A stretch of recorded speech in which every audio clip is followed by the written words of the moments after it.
सभी दर्शकों को मेरा एक बार फिर नमस्कार। आज मुझे मौका मिला पंडित दीनदयाल उपाध्याय जी के जन्म जयंती समारोह में जो मथुरा में सरस्वती विद्या मंदिर में आयोजित हुआ, उसमें मेरी मुलाकात भाग्य से हुई हमारे परम आदरणीय श्री पदम सिंह शर्मा जी साहब से, और साथ में सोहनलाल शर्मा जी और योगेश आभा जी और पूरी भारतीय जनता पार्टी की टीम।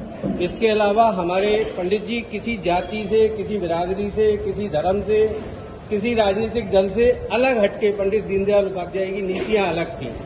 तो सबसे पहले हम परम आदरणीय श्री पदम सिंह शर्मा जी साहब से हम कहेंगे कि हमारे दर्शकों के लिए दो शब्द पंडित दीनदयाल उपाध्याय जी के नाम। आज बड़ा पावन दिन है, पंडित दीनदयाल उपाध्याय जी का जन्मदिन है और हम सब ब्रजवासियों के लिए, खासतौर से मथुरा जनपद वासियों के लिए और भी सौभाग्य की बात है कि पंडित दीनदयाल उपाध्याय जी हमारे ही एक गांव चंद्रभान नगला में उन्होंने जन्म लिया था। बाल्यकाल से ही बहुत कष्टों में उनका लालन पालन हुआ और जिस गरीबी को और जिस अनाश्रय की स्थिति में उनका बाल्यकाल गुजरा और उसके बावजूद वो इतने महापुरुष महामानव की श्रेणी में पहुंच गए, ये हमारे हिंदुस्तान के नागरिकों के जीवन की गणना में बहुत ही अद्भुत घटना है। पंडित दीनदयाल उपाध्याय बचपन से ही बहुत बड़े मेधावी छात्र रहे और जहाँ भी पढ़े वहाँ उन्होंने प्रथम स्थान ही प्राप्त किया। पिता और माताजी दोनों का छाया बचपन में ही उनसे उठ गया और अपने मामा जी के संरक्षण में राजस्थान के सीकर में दीक्षा हुई। दुनिया आश्चर्य करती है कि उस रिकॉर्ड को उस समय बनाया और आज तक भी कोई तोड़ नहीं पाया। सभी विषयों में विशिष्ट अंक जो राजस्थान की अजमेर यूनिवर्सिटी से लेकर के अन्य यूनिवर्सिटीज में, उत्तर प्रदेश की यूनिवर्सिटीज में वो परसेंटेज कोई भी विद्यार्थी उस काल में प्राप्त नहीं कर सका था। खुश होकर के वाल्मीकि महाराज ने जीवन भर उनके लिए स्कॉलरशिप दी और कहा ऐसे मेधावी छात्र मेरे देश के भविष्य के काम आएंगे।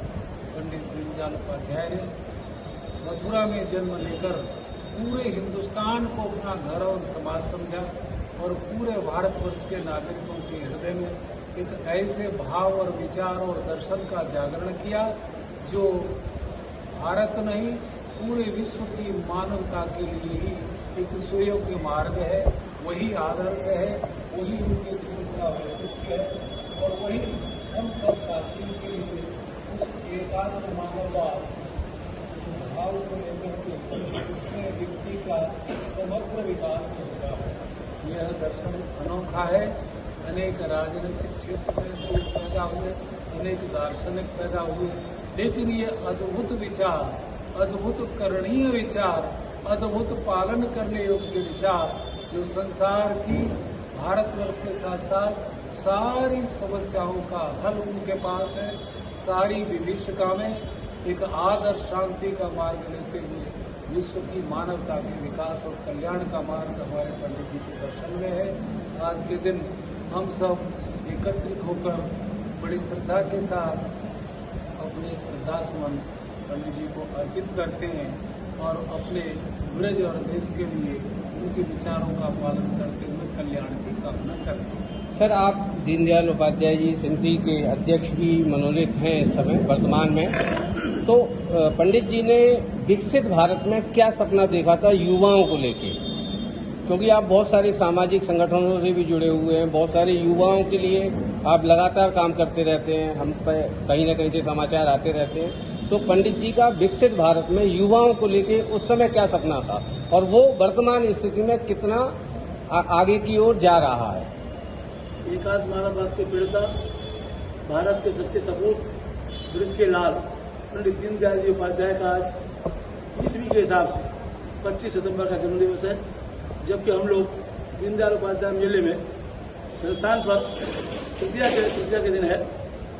लेकिन उस महामानव ने जो हमको सिखाया भारतीय सभ्यता संस्कार के प्रति किस प्रकार से मानव को हम लोग दर्शन देखते हैं। हमारा दर्शन अलग है, युवाओं के लिए भी, सबके लिए।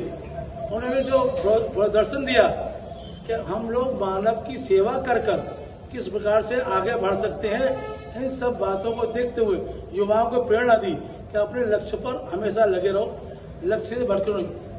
माँ भारती की सेवा करते हुए उन्होंने हमेशा ये लक्ष्य रखा कि किस प्रकार से देश हर सांस्कृतिक हो, साहित्यिक विचारधारा हो और भारतीय विचारधारा हो। मूल विचारधारा जो हमारी है, मानवता को एक करने के लिए, मानवता की विचार करते हुए विश्व में अगर कल्याण करने की बात है, पंडित दीनदयाल उपाध्याय जी के विचारों को लेकर हम लोग आगे बढ़ रहे हैं और बढ़ रहे हैं। युवाओं को भी सोचना चाहिए, जो दर्शन उन्होंने, जो विचार उन्हें दिए, उन विचारों को देखते हुए आज का युवा ये सोचता है कि जो पीढ़ी हमारी दे गई, हमको कुछ दे गई पंडित जी, उसको आगे ले जाने के लिए कार्य कर रहे हैं। युवाओं को एक प्रेरणा है कि जो पंडित जी ने किया उसको हम लक्ष्य को प्राप्त करें और उनके बताए हुए पथ पर चलें। धन्यवाद। जय भगवान, जय श्री राम।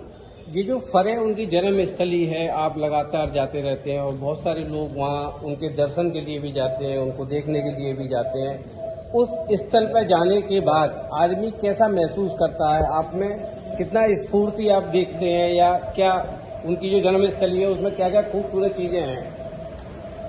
पंडित दीनदयाल जी उपाध्याय का जन्म नगरा चंद्रभान फरे मथुरा में हुआ। उस स्थान पर जब स्मारक स्थल बन गया और जब बना स्मारक था तब भी लोग जाते थे, पूजन करते थे और उसको पूजन स्थान मानते थे। ऐसे महामानव का जन्म यहाँ ब्रज में और यहाँ पर हुआ है, उससे प्रेरणा देते थे। बड़ी शांति और विचारों की होती है। यहाँ विचार आते हैं कि हम लोग किस प्रकार भारतीय संस्कृति, मानवता, एकात्म मानववाद और किस प्रकार से हम लोग मनुष्य को किस प्रकार से आगे बढ़ाएं। नर सेवा, नारायण सेवा और अन्य प्रकार की सेवाएं थी, उनको देखने को, पढ़ने के बाद वहाँ जाकर ये लगता है कि हम भी वो कार्य करें जो हमारी संस्कृति में सिखाए गए, उसी संस्कृति के आधार पर है। एक किस्सा था कि आपको भूख लग रही है, उन्हें विचार आया था उनका कि आपको भूख लग रही है और आप खाना खा रहे हैं, लेकिन उस समय खबर आ जाती है कि कोई एक्सीडेंट हो गया तो आप खाना नहीं खाएंगे। ये एक मानववाद यहाँ पर आता है कि किस प्रकार से हम मनुष्य उस समय खाना नहीं खाएगा, वो ये एक मानववाद के अंतर्गत है, जो उनका विचार था। इस विचार को वहाँ जानने पर ये लगता है हमको स्फूर्ति मिलती है, प्रेरणा मिलती है कि हम कभी दीनदयाल उपाध्याय जी के विचारों को लेकर आगे बढ़े। धन्यवाद। आवाज साहब, राष्ट्रीय स्वयंसेवक संघ से आप लंबे समय से जुड़े हुए हैं और युवा भी हैं, बहुत सारे युवा भी आपके साथ जुड़े हुए हैं। युवाओं को लेके कितनी पंडित जी के लिए आदर रहता है, भाव रहता है, और युवा उनकी नीतियों पर चलते हुए कितना आगे बढ़ते हैं, इसके बारे में आप क्या कहेंगे? राष्ट्रीय स्वयंसेवक संघ की शाखाओं के माध्यम से और दैनंदिन शाखाओं से जो कार्यकर्ता निकलते आए हैं, उनका वास्तव में जो विकास होता है, जो व्यक्तित्व विकास होता है, जो चारित्रिक विकास होता है, वो हमारी शाखाओं के माध्यम से ही होता है। शाखाओं के माध्यम से इस विकास के साथ साथ शरीर की सौष्ठवता, अनुशासनता, चिंतनता, सारी चीजों का विकास होता है। तो युवा वर्ग हमारा बहुत तादाद में शाखाओं पर जाते हैं और वहां से वो अपने विचार और संस्कार लेकर के देश और राष्ट्र की सुरक्षा, सेवा के लिए आगे बढ़ते हैं। पंडित जी का जन्म दिवस मथुरा के अलावा पूरे भारत में मनाया गया, थोड़ा सा इसके बारे में बताइए कि किस तरह से आप प्रेरणा लेंगे और इस कार्यक्रम को हम लगातार आगे बढ़ाते जा रहे हैं। वास्तव में पंडित दीनदयाल उपाध्याय जी की आज हम 108वीं जयंती मना रहे हैं और उनके जो मूल मंत्र थे, एकात्म मानववाद, अंत्योदय योजना, नर से नारायण की सेवा, ये उस समय उनकी एक सोच के ये विचार थे जिसको आज पूरा देश मना रहा है। और सेवा ही परमो धर्म, ये उनका एक मूल मंत्र था। तो मैं यही कहना चाहूंगा कि वास्तव में पंडित जी के जो विचार हैं उसको आज पूरा देश मना रहा है और उसी लक्ष्य पर चल रहा है। आप देश की प्रगति को देख रहे हैं। उस एकात्म मानववाद के प्रणेता, वैचारिक क्रांति युग के प्रणेता पंडित दीनदयाल जी के विचारों से आज पूरा भारत लाभ ले रहा है और उसका परिणाम पूरे देश के सामने है। सर आपसे एक क्वेश्चन और करूंगा, आप अध्यापक भी रहे हैं, तो एक अध्यापक के जीवन में पंडित दीनदयाल उपाध्याय जी की स्मृतियां जो आपके अंदर होंगी कहीं ना कहीं, वो एक अध्यापक को एक समाज के लिए कैसे संस्कारी बनाता है? एक अध्यापक, क्योंकि आपने लाखों बच्चे पढ़ाए होंगे, तो उन बच्चों में उन नीतियों से जो आपके द्वारा आई उन बच्चों में, वो उन नीतियों के बारे में कुछ बताएं।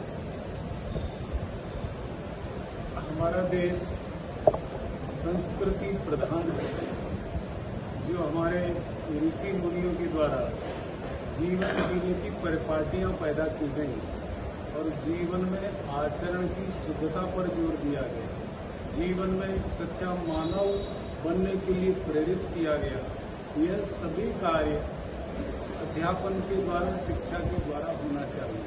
अब विचार है कि वो विचार मुख्य मिले कहाँ, तो पंडित जी का बहुत बड़ा योगदान पूरे देश के लिए नहीं, दुनिया के लिए है।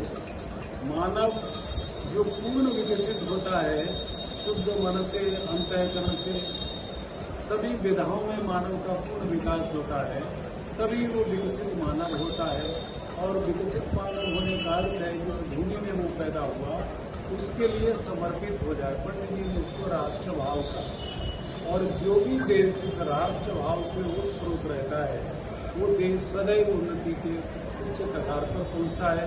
यह कार्य शिक्षा के माध्यम से हो। पंडित दीनदयाल उपाध्याय जी अपने विद्यार्थी जीवन में बहुत बड़े महारथी के रूप में रहे और उन्होंने ऐसी ऐसी सिद्धियां सिद्ध की जो आज तक उन्हें कोई छू नहीं सका। और शिक्षा क्षेत्र में रहते हुए, विद्यार्थी जीवन में रहते हुए पंडित जी ने एक महान पुरुष की तरह साथियों को सिखाया। जिस जगह गए, जिस यूनिवर्सिटी भी गए, पंडित जी के विचार और उनकी शिक्षा का तरीका, उनका जीवन चरित्र सबके लिए सराहनीय और आदर्श होता था। तो शिक्षकों को, चाहे वो यूनिवर्सिटी में है, चाहे कॉलेज में है, चाहे प्राथमिक शिक्षा में है, सभी के लिए वो विचार ग्रहणीय होते हैं। पंडित जी का बहुत बड़ा सहयोग शिक्षा क्षेत्र में इस नाते से है। रविंद्र पांडे जी एक ऐसा नाम जो मथुरा की रज रज में है कहीं ना कहीं, मुझे जितना लगता है, जितना मैं मथुरा को जानता हूँ और जितना रविंद्र पांडे जी को जानता हूँ, क्या कहेंगे इस मथुरा के बारे में? आपका जो संकेत है वो आपने कई लोगों से प्रश्न किए। मेरा इस पर एक निवेदन है, किसी भी समस्या का निदान टुकड़े टुकड़े नहीं हो सकता। अब जैसे आप विचार करिए, युवा, किसान, रिक्शा चालक, दुकानदार, रेहड़ी वाला, हमारे देश की जो मूल रचना हो हुई यही सोच के हुई कि सब अलग अलग हैं, जिसको बोलते हैं कम्युनिज्म में थोड़ी वो वर्ग संघर्ष, पर व्यष्टि से लेकर समष्टि तक इसमें पर्यावरण भी शामिल है, इसमें सिंचाई भी शामिल है, इसमें सफाई भी शामिल है, सब चीज शामिल है। वो एकात्म माना है ना, व्यष्टि से लेकर समष्टि तक धर्म, अर्थ, काम, मोक्ष 4 पुरुषार्थ हैं। उन चारों पुरुषार्थों का उल्लेख करते हुए दीनदयाल जी ने सारा विषय को रखा है। अब हर खेत, हर हाथ को काम, हर खेत को पानी, यह जब विचार होगा और ये सब जुड़ करके योजनाएं बनेंगी, तब उसका परिणाम सभी क्षेत्रों में दिखाई पड़ेगा। दुर्भाग्य यह है कि जिस हमारे देश की जो न्यू प्रथम ऑर्गेनिक कमीशन से जो रखी गई है, उस प्रथम योजना आयोग की आप रिपोर्ट को पढ़िए, और आज योजना आयोग खत्म करके नीति आयोग बना। उस नीति आयोग में सारी अर्थ रचना इसी आधार पर हुई है कि एकात्म मानववाद का दर्शन क्या कहता है। आज आपको जानकर चौंक जाएंगे कि एकात्म मानववाद के दर्शन को लेकर नरेंद्र मोदी जी ने दुनिया के स्वास्थ्य को बचाया है। वो कैसे? दुनिया के अंदर डॉक्टर्स की संख्या देखिए, जिनकी शुरुआत 15 से लेकर के 19 तक लोग डिग्री लेके गए, वो पूरे विदेशों में पढ़ने जाते, सस्ती डिग्री देने लगे। उसका बेस कहाँ से, सूत्र कहाँ से है कि रोजगार का बहुत बड़ा साधन पढ़े लिखों को MBBS बन करके मिला। योगाचार आज पूरी दुनिया में डिमांड है, भारत की योगाचार। अब इसमें आवश्यकता है कि सारी योजनाओं का इम्प्लीमेशन जो शासन चाहता है उसके अनुरूप हो जाए। ये थोड़ा धीमे धीमे करके आता है, जब आएगा तो धीमे धीमे करके इतनी पुरानी जो व्यवस्था है उसमें, चाहे शहर में पानी भरने की समस्या हो, पीने के पानी की समस्या हो, या शहर की सड़कों का विषय हो, मैं ये नहीं कह सकता कि कोई सरकार में बैठा हुआ व्यक्ति इस थाने के भ्रष्टाचार को एक दिन में दूर कर लेगा। क्रमशः घटनाएं कुछ चीज घटेंगी, पर निष्ठा साफ है। हम अंतिम आदमी का उदय करेंगे, अंत्योदय। अब कहना तो ये है कि क्या है, इस देश में इससे पहले कोई नीति थी ही नहीं। अगर नीति थी तो पंडित दीनदयाल उपाध्याय के पास थी, उससे पहले बदलती रहे। पहला प्लानिंग कमीशन का टारगेट कुछ और था, उसके बाद कुछ और था। दुर्भाग्य से यह तो सन 90 के बाद क्रमशः जो विकास की व्यवस्था है वो शुरू हुई। उससे पहले तो गेहूं के थोक व्यापार का राष्ट्रीयकरण, वो क्या कदम था 2 साल में वापस लिया।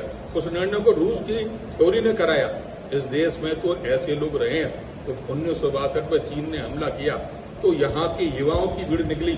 एक तरफ वो युवाओं की भीड़ बोलती थी आजाद सेना आ रही, भारत अब आजाद होगा। यह जो थ्योरी देने वाले लोग हैं, आज हम क्रमशः ऐसे छोटे छोटे कार्यक्रमों के माध्यम से इस स्थिति में आ गए हैं कि देश में राष्ट्रवाद के आधार पर ही हमारा भ्रष्टाचार खत्म होगा। कोई एजेंसी सिस्टम नहीं है कि सब चीजों को ठीक कर ले, केवल अपने मन का जज्बा है। वो जज्बा इस देश की मिट्टी में है। मिट्टी में नहीं होता तो 1965 में भारत नहीं जीता। हमारे नेट ने स्टार फाइटर को तोड़ा। आज भारत कितना बड़ा बाजार बना है। हमारे पास इस बात को सबसे पहले पंडित दीनदयाल उपाध्याय जी ने कहा, उससे पहले कभी नहीं कहा। दीनदयाल जी ने कहा कि यहाँ देश की आबादी ज्यादा है, हमारी योजना उसके अनुसार बननी चाहिए, पर हमारी योजना बनी अमेरिका रूस के हित में। आज हमारी योजना हमारे हित में है, उसी के आधार पर आज दुनिया में हमारा डंका खुज रहा है। ये प्रक्रिया जारी है। अगर सब लोगों ने साथ दिया तो टुकड़े टुकड़े विचार नहीं। दिक्कत क्या, हमारा जो शैक्षिक वर्ग है वो उसके चिंतन में वर्ग संघर्ष की थ्योरी इतनी अंदर तक घुस गई है। सबको लेके विकास करेंगे, हर हाथ को काम, हर खेत को पानी, तभी चीजें बदलेंगी और सुधरेंगी। बहुत हर्ष का विषय है कि आप सभी लोगों ने मुझे इतना समय दिया और मुझे बहुत अच्छा लगा। परम आदरणीय शर्मा साहब, सोनलाल शर्मा साहब, रविंद्र पांडे जी, आभा साहब और मेरे साथी सभी पार्षद लोग, धन्यवाद आज के पावन पर्व में।